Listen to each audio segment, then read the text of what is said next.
안녕하세요. 달빛 단열 원장 김동영입니다. 이번 시간은 한의학 어떻게 공부할 것인가 현대 중국 상한론의 연구에 있어서 8대 대가 중에 한 분인 이극서 교수께서 전문적으로 상한론을 어떻게 공부해야 하는가 하는 주제로 글을 쓴 게 있습니다. 그 글을 소개하는 과정인데요. 네 번째로 늘 합리적이고 논리적인 사고를 할 것 하면서 그 중에 이제 문제점들을 중국 사회에서 있는 아는 문제점들, 주석의 문제, 해석의 문제들을 나열하면서 이제 이런 비합리적이고 비논리적인 사고를 하면 안 된다 이런 얘기를 하는 겁니다. 그 세 번째로 이제 단장치의 하지 말 것. 단장치가 뭐냐? 남이 쓴 문장이나 시의 한 부분을 그 문장이나 시가 가진 전체적인 뜻을 고려하지 아니하고 인용하는 일, 또는 그 인용으로 자기 주장이나 생각을 합리화하는 거죠. 그러니까 뭐 문장을 하나 그냥 인용해요.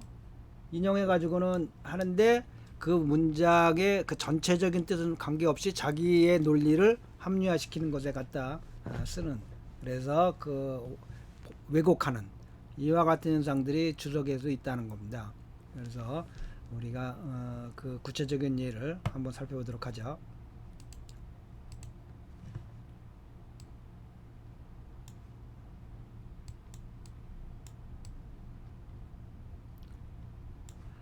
단장치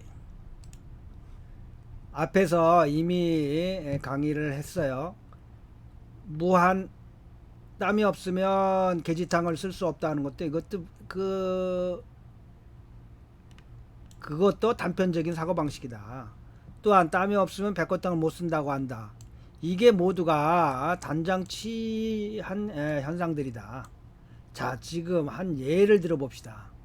예? 이게 바로 단장치이고 또 경광부회한 해석인 겁니다. 그러면서 이제 예를 이분이 드는 거예요. 이제 그럼 한번 보자.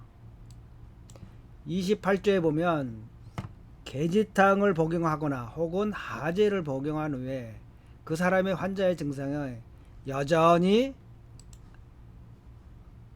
두한강통하고 나나파러하고 땀이 없고 심화가 더부룩하고 가득 찬 답답해요. 그리고 그 심화에 약간의 통증이 있어요. 그리고 소변이 불리해요. 예, 이게 이제 특색인 증상인데요. 소변이 불리하다는 게. 그런데 계지탕에서 계지를 빼고 복령 백출탕을 첨가해서 치료한다. 이제 28조 조문이에요. 그럼 28조는 우선 간단히 이제 보고 넘어가면요. 뭘 얘기하고 있냐면 이 복령 백출이 뭐예요? 이습, 섬습, 건비, 조습. 그래갖고 비위를 다스리면서 결국은 뭐예요? 습을 다스려주는 거죠. 하나는 이뇨해줘서 습을 다스리는 거고, 하나는 말려서 습을 다스리는 거죠. 그와 같은 합쳐서 우리 안에 습을 다스려주는, 수액대사의 이상을 다스려주는 거예요. 그래서 심화가 더부룩하다는 것은 이게 수액이 차 있다는 거예요. 다몸이 차 있다는 거죠. 그래서 그 다몸을 말려줘야 되기 때문에 작약을 그 계지를 빼고, 왜냐하면 계지는 뭐에 쓰는 거예요? 발환해야 되는 건데 발환작용이 지금 필요 있는 건 아니라는 거예요. 표증은 아니라는 거예요. 그런데 많은 주석가들이 지금 그 혼란을 일으킨 게 뭐냐면 이 두한강통하고 나나파라 우환이 이게 표증 아니냐. 그런데 어떻게 계지를 빼고 어? 복령 백줄당으로 치료를 하냐. 이 계지가 작약을 빼야 되는 걸 잘못 뺀 거 아니냐. 지금 이런 얘기를 하는 사람들이 있다는 거예요. 그런데 본 저자는 말하기를 본문이 맞는 건데 엉터리 같은 단장치 딴 곳에서 맞지 않는 딴 것의 의미를 잘못해서 갖다 근거로 대면서 주석을 한다. 그게 누구냐? 의정군감이라는 겁니다. 여러분, 그러니 여러분들이 독학하는 게 얼마나 어렵겠습니까? 이 의정군감하면요, 중국 역사에서 정말 오검의 의정군감은 청나라 때 그 정부에서 발행한 그 의학서적이에요. 종합서적이에요. 이걸로만 공부해서 의사가 됐다는 사람들 많아요. 그러니까 기초서부터 했고 쫙 상한 근계 내경까지 쫙 그 임상까지 있는 그 대표적인 종합서적이에요. 그런데 그 중에서도 상한론 주석이 아주 잘 된 거로 정평나 있는 책이에요. 근데 이 이국서 교수가 그러는 거예요. 이 조문만큼은 의정군감이 이거 단장 취해서 엉터리 주석을 붙이고 있다는 겁니다. 한번 살펴보죠. 여기서 계지를 뺄 것이 아니라 의정군감은 작약을 빼야 된다고 주장을 한다. 이유인즉슨 21조에 보면 태양병을 하재를 쓴 후에 맥이 빨라지면서 가슴이 답답하면 괴지치 작약당으로 한다. 그래서 이 문장을 봐라. 이 문장에서 이렇게 된 걸 보면 이게 당연히 괴지를 빼는 게 아니라 작약을 빼야 돼. 왜냐면 여기에 잘 보세요. 지금 의정군감의 주석의 근거는 뭐냐면, 자, 지금 여기는 뭐로 되어 있어요? 심화가 만이죠. 그런데 여기도 뭐가 있어요? 흉만 있잖아요. 그럼 이게 뭐 같은 가슴이 대충 가슴이 더부룩한데, 그런데 이 21조는 자 보죠. 21조의 흉만은 뭐냐면 태양병에 하재를 쌓고 가슴에 양기가 상해가지고 양기가 발산을 못하고 이 가슴에 딱 뭉쳐져 있는 거예요. 울결돼서 발산을 못하고 있는 거예요. 흉기가. 그런데 지금 28조는 뭐예요? 수음이 수음이 차 있는 거예요. 수액이 담이 심화에 계지탕을 복용해서 거나 또는 하재를 썼는데도 여전히 이런 증세를 두항강통과 나나발과 땀이 없으면서 심화에 가부룩하고 약간의 통증이 있고, 그러니까 위가 되는 거죠. 소변이 시원하게 안 나와. 이 특징은 또 이거예요. 그래서 소변이 시원하게 나오면 이게 치료가 된 거다. 그럼 뭘 알 수 있어요, 벌써? 이건 수액대사 이상이라는 거로 이제 지금 이제 다 그 약성을 보고 주문을 보고 수액대사에 들었는데, 이거를 보고 이것만 보고 전부 이게 지금 뭐예요? 표증이다. 표증인데 왜 계지를 어떻게 빼냐? 표증도 있는데 복령 백주를 넣어가지고 심화에 수음을 잡는 것까지는 이해하는데 이게 표증인데 왜 계지를 빼냐? 작약을 빼야지. 지금 이런 얘기를 하는 겁니다. 의정군감에서는. 그런데 지금 그 의정군감에서는 근거로 21조를 들었다는 겁니다. 가슴이 더부룩할 때, 가득할 때 계지에서 작약의 음을 보여준 적이 있잖아요. 더부룩한. 이걸 그러니까 작약을 빼서 계지를 더 답답한 거를 막아줬는데, 여기서도 당연히 작약을 빼야 된다. 그리고 계지를 넣어가지고 발환을 해줘야 된다. 양기를 발산시키면서. 이런 식의 의정군감의 주석이에요. 이에 대해서 이국서 교수 뭐라 그러냐면, 이 경강부에다, 왜냐면 21조에 지금 21조에 뭐예요? 21조에서는 가슴이 답답하다고 되어 있잖아요. 이거는 태양병을 오치해서 하재를 쓴 후에 가슴에 양기가 좌절돼 가지고 양기가 바깥으로 나가고자 하나 못 나가기 때문에 가슴에 울걸돼 갖고 더부룩한 거다. 이것과 28조는 수음이 어디에 심화에, 그것도 가슴에 심화에 뭉쳐 있는 것으로 근본적으로 병리 기제가 다르다.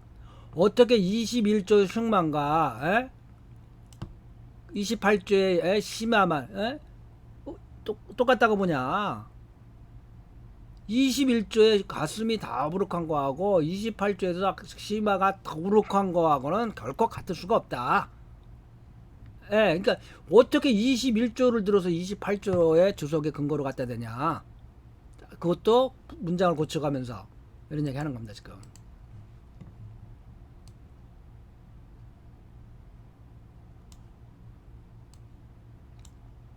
본정은 28조는 수음이 심화에 뭉쳐져 있는 거죠. 그래서 수음이 뭉쳐져 있으니까 약간 위가 통증도 있고 부어 오른 느낌이 있겠죠. 그래서 소변이 불리하니까 소변이 불리하다는 것은 수음이 내부에 뭉쳐져 있으니까 수액대사가 정상적으로 안 이루어져서 당연히 나타나서 보여지는 증세들이다.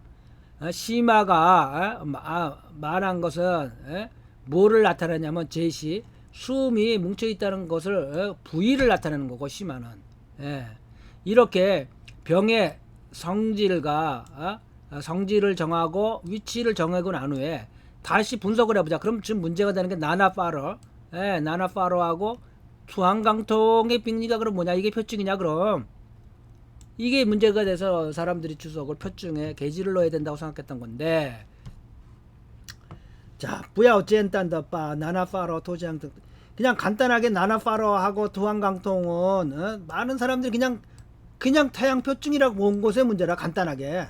근데 그렇게 간단하게 나나 파럴이나 두한강통을 태양 표증으로 보면 안 된다.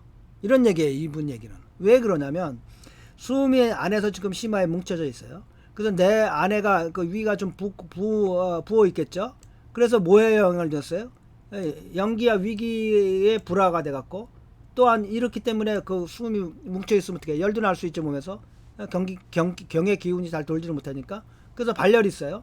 본청에서 말하는 열이 나는데 나나라고 하는 거는 가벼운 저열의 의미를 표현할 때 중성의 형용사라는 거예요. 나나 파러, 쩡쩡 파러가 아니라 이건 열이 가볍게 나는 저열이라는 거예요. 바로 이 도리를 얘기하는 거다. 가슴에 담음이 뭉쳐 있을 때 과티산으로 통하게 하잖아요. 과티산증. 병이 계지탕 같은데 머리가 아픈 것도 아니고 목이 뻣뻣한 것도 아니고 촌맥이 약간 부맥인데 가슴이 답답해요. 꽉 막혔어요. 비잉은 뭐예요? 실체가 없는 기가 막힌. 그래서 기가 위로 인후부를 쳐갖고 숨이 쉬기가 힘들어요. 이럴 때 가슴에 한이 있다. 이 한에 대해서 많은 주석가들은 뭐라고 해석해요? 사기의 사기가 들어있는데 이 한이 한사로 인한 담음이 쌓여 있다. 당연히 토해낸다. 한을 토해낼 수는 없는 거고. 그래서 차가워서 그러니까 차갑기 때문에 뭐예요? 거기 수액대사가 그러니까 차가워서 수액이 잘 마르지 못하고 거기에 담이 차 있게 돼. 그래서 토해내면 된다. 그런데 뭐예요? 이거는 표증이 아니다. 다 뭐야? 계지탕증 같다. 이 사람은 겉으로 보기는 맥도 부하고. 그런데 뭐예요? 계지탕증 아니라는 거예요. 이런 얘기 하는 거죠 지금 이분이. 자, VS빙 병이 계지탕증과 같다고 돼 있지 않냐? 발열도 있지 않냐? 그럼 마찬가지로 수음이 안에서 뭉치갖고 경의 기운이 잘 흐르지 못하게 되면은 이 또한 뭐가 가능하냐면 여기 이것만으로도 도항강통에 올 수 있다. 표증이 아니고도 수음이 내부에 뭉쳐가지고 대함융증에 보면 거기에 도항강통 같은 유경이라고 하는 유증이라고 하는 증상이 나오지 않냐? 자, 131조 대함융하네요. 병이 양부위에 발생한 병을 갖다가 반대로 하재를 쓰면 열이 안으로 들어가 가슴에서 뭉쳐가지고 결응증이 되고, 음부위에 발생한 병들, 리에 있는 병들, 그것들을 반대로 하재를 쓰게 되면 비증, 실체 없는 기가 뭉친 비증이 될 것이다. 그래서 결응이 된 것은 너무 일찍이, 원래 조금 기다렸다가 결응이 되면 치료했어야 될 거를 너무 일찍이 하재를 써서 일어난 거로, 결응이 있는 사람들은 두강, 한강, 목이 뻣뻣해진다. 마치도 유경과 같은 증상이 나타난다. 근데 하재를 쓰면 낫는다. 무슨 하재냐? 대함융안으로 이 뭉친 수액을 물과 열을 아래로 내려보내주면 된다. 이 봐라. 목이 뻣뻣한 게, 뒷목이 뻣뻣한 게 꼭 표증에만 있는 게 아니다. 이런 얘기 하는 거예요 지금. 아니 대함융증에 보면 뒷목이 뻣뻣한 유경과 같은 증상 나타나지 않는가? 바로 나나파럴과 두항강통은 모두 내부의 병변이 외부로 나타난 거지 이게 표증이 아니다. 따라서 게지탕을 먹어봐야 효과가 없었던 것이다. 그 28조 말하는 거예요. 게지탕을 복용했는데 또는 하재를 썼는데 여전히 이와 같은 증세들이 여전히 있다는 거예요. 그럼 뭐냐? 게지탕 복용하기 전에도 이 증상이 있었고 하재를 쓰기 전에도 이 증상이 있었다는 거예요.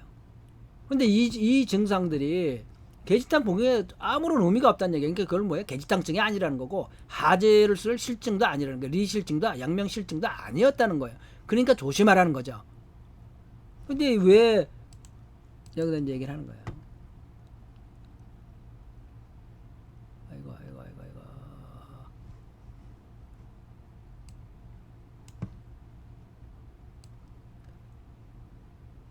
이것은 바로 나나 파럴 도양강통의 모두 내부 병변이 나타난 반응일 뿐이지 표증을 얘기하는 건 아니다. 그래서 계지탕을 복용했는데 효과가 없다고 한 거다. 상한론의 장중용 할아버지가 심하에 턱하고 약간의 통증이 있고 이건 위가실은 아니다.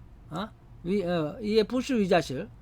예, 위자실이 된 건 아닌데 그렇기 때문에 어떻게 위자실증이었으면 하재 썼으면 났어야 되는데 위자실이 아니기 때문에 그 하재를 썼는데 효과가 없다. 예. 하재 그러니까 계지탕을 써도 효과가 없다. 그러니까 이게 표증이 아니라는 거죠. 도항강통과 나나파럴 무한이 표증의 증상들이 아니었다는 거예요. 근데 다른 조항에도 보면 표증이 아닌데도 이런 증상을 갖자. 대함융탕에도 목이 뻣뻣하고 열이 나지 않냐. 그 다음에 하재를 썼는데도 안 났던 얘기는 심화가 만하고 약간의 통증이 있는 게 실증이 아니다. 위자실이 아니다. 위가실이 아니다. 그건 결국 약성을 보고 소변 분리하다는 말이 결정적이다. 보면 뭐해? 수음이 심화에 뭉쳐있는 것이다. 이렇게 주석해야 되는 거 아니냐. 근데 무슨 엉터리 같은 자격을 빼야 자격을 빼야 된다는 얘기를 하느냐. 이런 얘기 하는 거예요.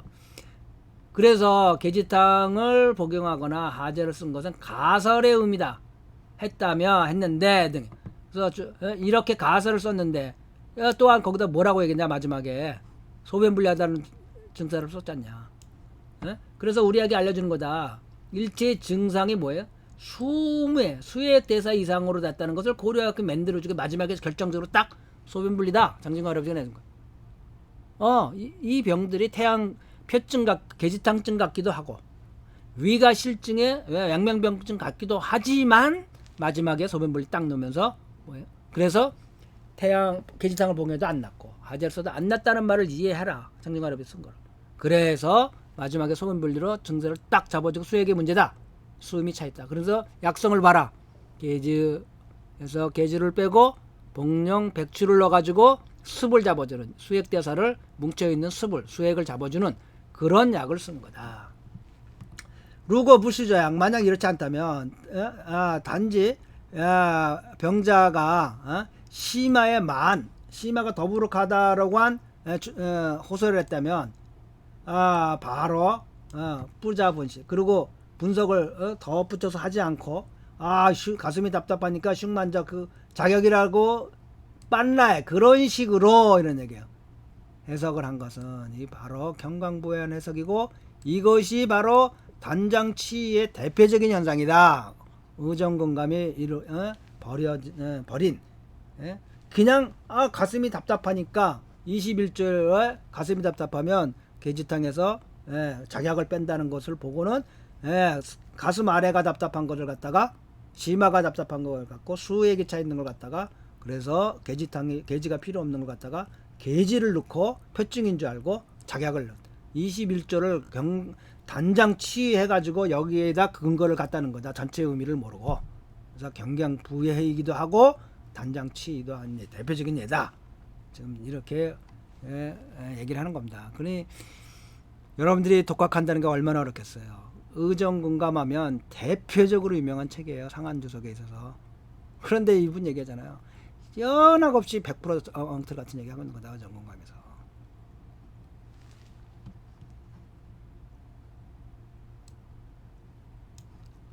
자, 경광부회 같은 비슷한 내용들이라 같이 보도록 하겠어요.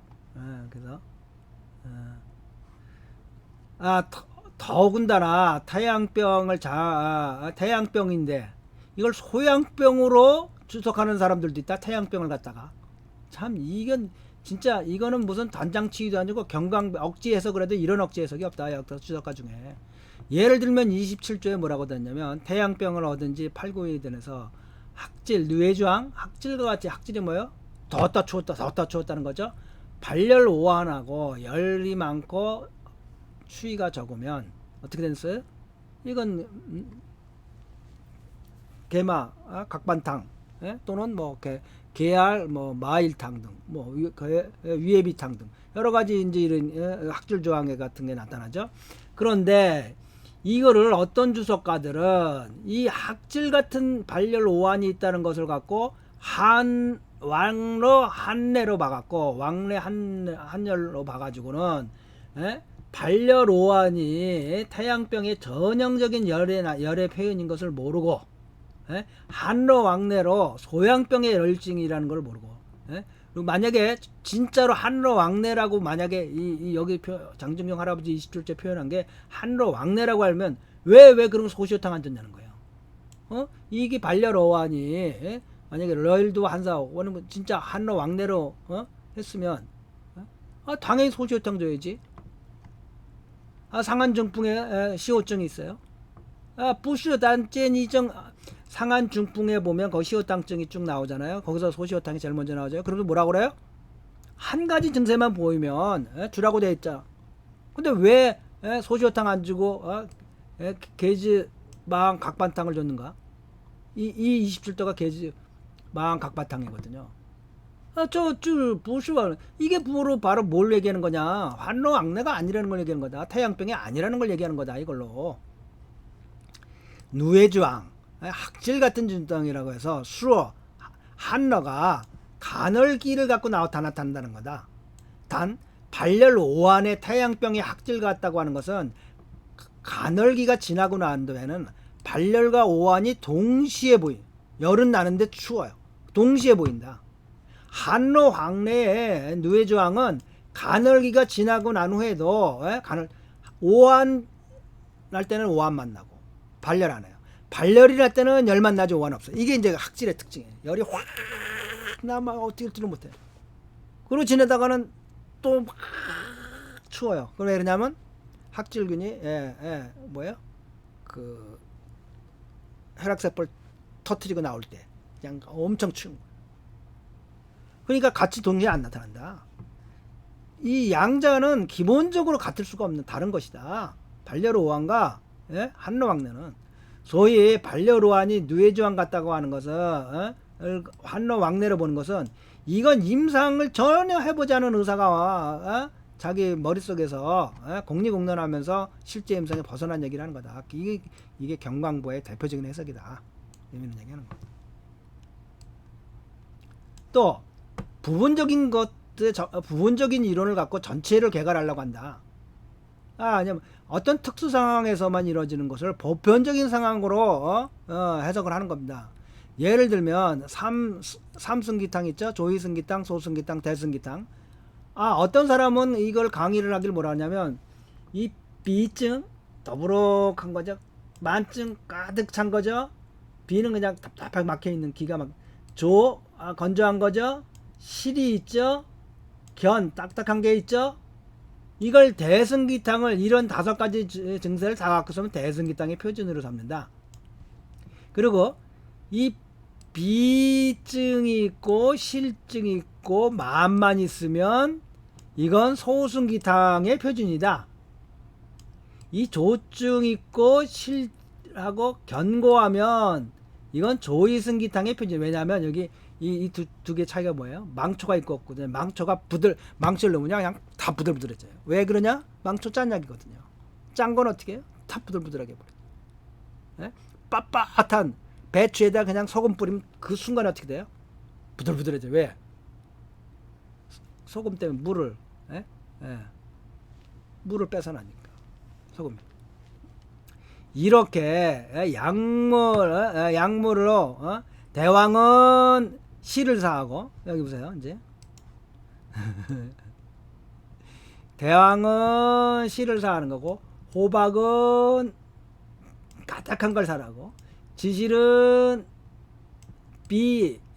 막혀 있는 걸 내려주고 망초는 딱딱한 걸 그거나 건조한 걸 치료해줘. 부들부들하게 해주니까요.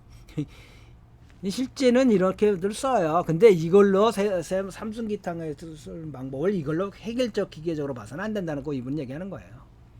이렇게 나누는 법은 커능 짱하는 중 거예요.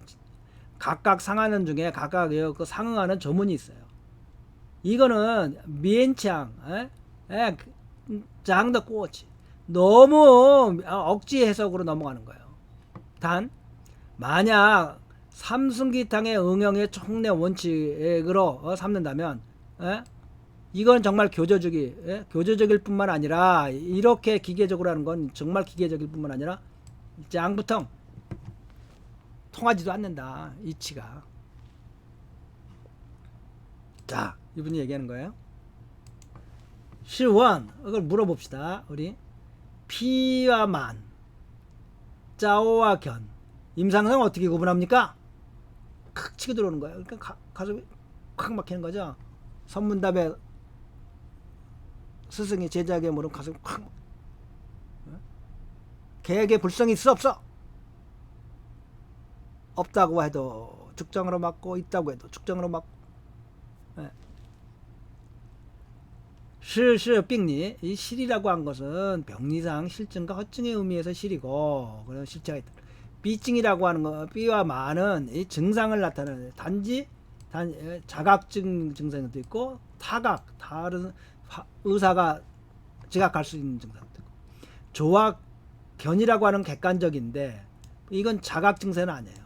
단 조한 사람은 필히 견할 거예요. 근데 견한 사람은 필히 조한 거는 아니에요. 그럼 어떻게 나누나요? 견한 자는 필히 조하고 조한 자는 필히 견하고 견한 자는 어떻게 나누나요? 이와 같은 병리가 있을 수 있고 증상이 있을 수 있고 자각적인 증상이 있을 수 있고 타각 증상이 있을 수 있고 나눌 수 있는 게 있고 나눌 수 없는 것들이 있어요. 논할 수 없고 유형화할 수도 없는 모든 게 잡다하게 하나로 섞여 있어요. 어떻게 임상의 지도적 의미, 지도의의를 갖고 있을까요? 임상을 지도하는 이게. 자, 또 볼까요? 상한병의 토를 한 후에 부장만자 배가 더부룩하게 팅팅 부어올랐어요. 조이승기탕으로 치료한다. 조이승기탕으로 치료한다. 짜오부짜오 지엔부찌엔라 그렇죠. 이건 이 주문이 잘못됐네요. 조이승기탕. 그러면 이렇게 팅팅 부어오르면 호박을 써야 되는데 왜 호박 안 썼냐 그러는 거예요. 왜 조이승기탕 썼냐는 거예요. 소승기탕 써야지. 또 백어조에 보면 상한 14일에 꾸어징 짠이죠. 헛소리를 하면서 이 열이 있으면 반대로 하리라고 있어요. 그러면 맥이 조화를 이룬 자는 조이승기탕을 쓰도록 돼 있어요. 그러면 짜오부짜오 찌엔부짜는 이 조이승기탕 썼으면 견고하고 조하고 견고해야 되는데 여기 백오조에 보면 이게 견고한지 조한지 어떻게 조문에 없어요. 따라서 비만 자오시 견을 이 비츠 비하다 만하다 좌우하다 실하다 견고한 거 이걸로 가지고 삼승기탕의 응용의 근거로 담다는 것은 아무런 논리성이 없는 거예요. 이러는 거예요. 이제 이분은 실제 이렇게도 가르치기도 하거든요. 그럼 이 조문들이 틀린 거냐? 상한론 본 조문이 틀린 거냐? 맞지 않잖냐? 이 조문에 안 맞아 떨어지지 않냐? 지시 여거비 만약 설사 하나의 별도의 조문이 있다 하더라도 비만 조실 견주로 해석하는 것은 이걸로 별도의 이렇게 말이 하나 있다 하더라. 이거는 부분적인 것을 갖고 전체 삼성기탕을 다 그냥 논해버리는 적용하려고 했던 것 뿐이다. 틀린 건 아니에요. 이 약성을 쓸 때 우리가 배가 터부룩하면 호박 써요. 호박 가스를 많이 그러니까 소화가 안 됐을 때 사람들이 비위가 약해갖고 막 나 선생님 가스가 많이 차요. 그러면 이제 뭐 비위만 약하다. 뭐 스트레스는 별로 없다. 그러면 뭐 향사 육군자 같은 데다가 이제 뭐 호박 그걸 좀 첨가하죠. 그래서 그 가스 차는 거를 줄여주려고 하고요. 그런 약성의 성격은 이해하지만 이것만으로 삼승기탕에 나누는 법을 이렇게 참 이 삼승기탕 나누는 법은 쉽지 않거든요.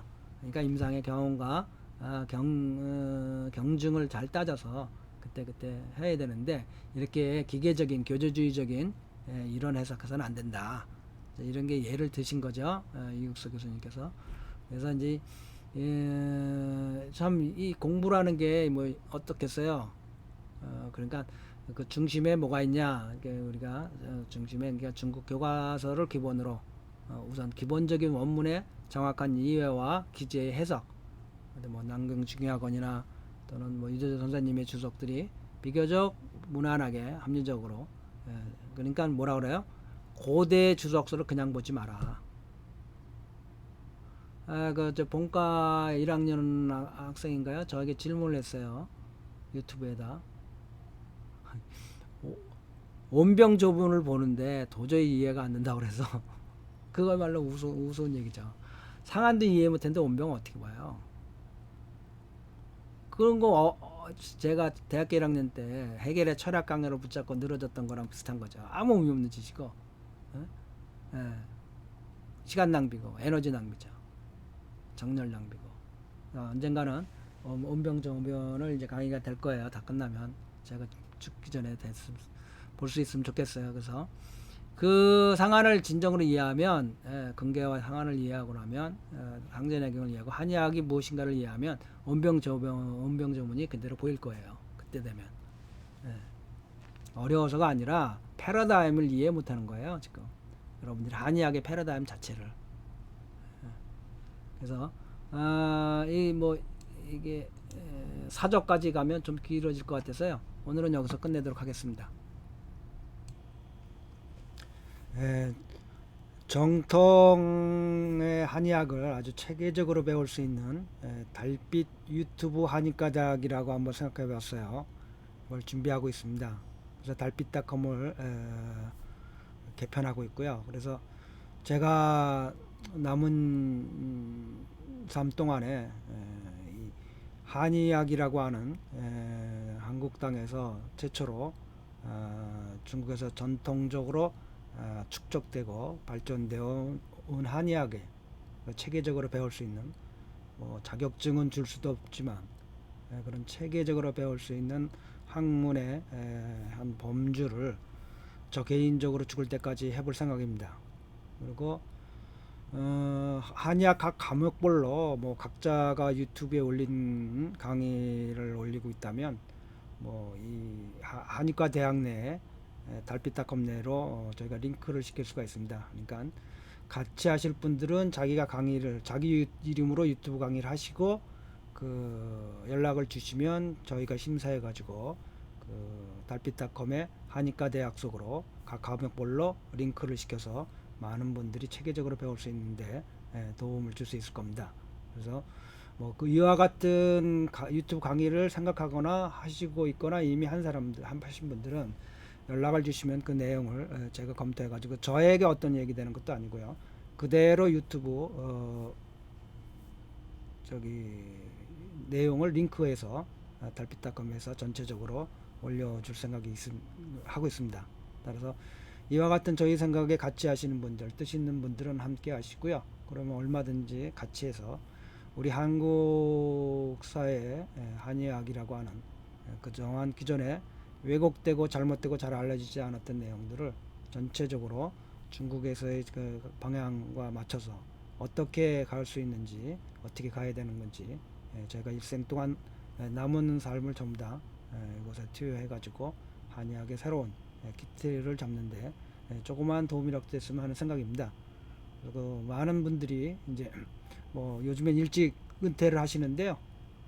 제2의 인생을 자격증을 줄 수 없지만 한의학과 함께 하면서 공부하면서 저희 아버님도 80이 넘었는데 어느 날 보니까 그 한의학 공부를 하고 계시더라고요. 혼자서 책을 사가지고 뭐 이제는 그럴 필요도 없죠. 유튜브 보시면 되고요. 그래서 유튜브에서 체계적으로 아예 중국의 정통 한의학을 아주 체계적으로 가르칠 수 있는 그리고 그 노하우를 여기다 다 올릴 생각입니다. 그래서 자기 몸을 자기가 지킬 수도 있고요. 주위 가족들을 도와줄 수도 있고요. 또 가장 위험한 치매를 예방하는데 도운 지적 활동이 될 겁니다. 그래서 많은 분들의 참여를 바라고요.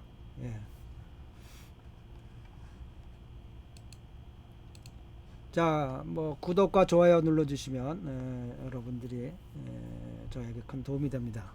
도움이라기보다는 심리적인 큰 지지감을 받을 수 있겠죠, 제가. 자, 모두 빛과 사랑이 넘치는 복되고 즐거운 생활 되시기 바랍니다. 밴쿠버 달빛 안녕 원장 김동영이었습니다.